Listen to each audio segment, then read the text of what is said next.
¿Cómo saber si tu hijo tiene bloqueada la nariz y cómo tratarlo? Parte 1. Empecemos con las pruebas sencillas. Las que pueden realizar los papás en casa. La prueba del espejo.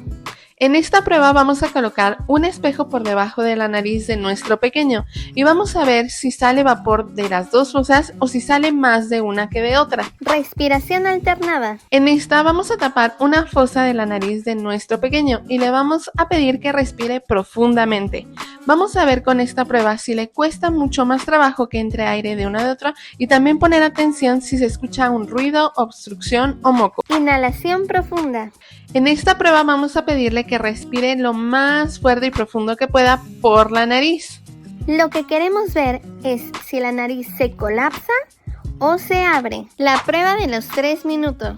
En esta prueba lo que le vamos a pedir a nuestro pequeño es que selle los labios y respire únicamente por la nariz por 3 minutos.